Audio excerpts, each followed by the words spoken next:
We are taking you on a little tour of some of our cattle markets to show you how the animals are treated in them. Animals who serve us, live for us, die for us, and give us the means by which we live. Meat, milk, butter, cream, clothing, shoes, and many other commodities. My society has done much to stop needless and avoidable suffering, which is allowed to go on practically unchecked in many markets. But, as will be seen from the following pictures, much remains to be done. For example, this is a street market. Can anything be more unnatural than to tie cattle to a rail with an ever-tightening slip knot close to passing traffic? The roping itself means rough handling, the animal instinctively backing away and then being forced forward by beating and tail twisting. Note how they are poked with spiked sticks and beaten over the head and face. The provision of proper pens would prevent much suffering. This badly constructed and overcrowded sale ring is directly responsible for much rough handling of both cattle and calves. Terrified animals are subjected to tail twisting and beating to force them through. Unfortunately, we cannot show much of this, as the density of the crowd prevented full use of the camera.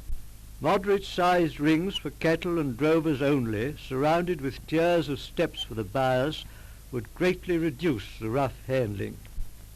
In markets where sufficient pens are not provided, cattle are driven into a large enclosure after being sold, so that instead of each buyer's animals being penned together, they have to be sorted out when required.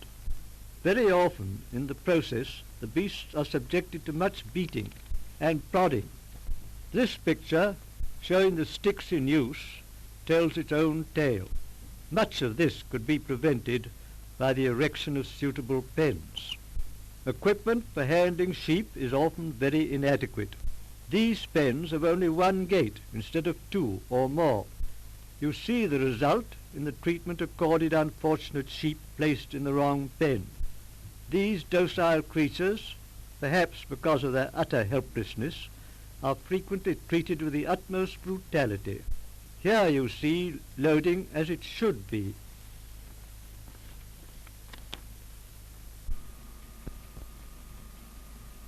The disgraceful ill treatment of poultry is only too common. Their journey to market is often made in overcrowded crates where they may spend many hours, or they may be sent tied by the leg in couples in open panniers. Frequently, their legs still tied, they are dropped on the floor where they suffer from cramp and lack of water. After being sold, they are carried several in each hand by one leg, head downwards as shown, and loaded into crates, often overcrowded to undergo another long journey.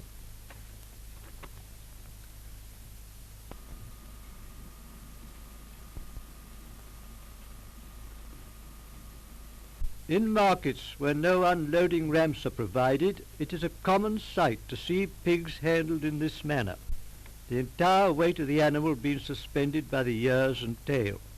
Much suffering is endured. These pigs have been dragged out of old wooden pens to be put into carts. The rough handling seen here could be obviated by the provision of walk-through pens. Watch these examples of bad loading.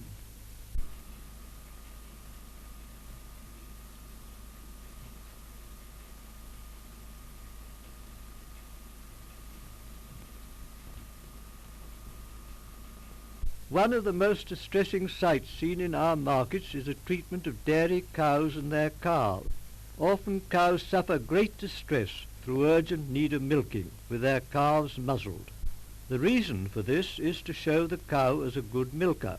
Very often these poor creatures are taken to market when their calves are but a few days old.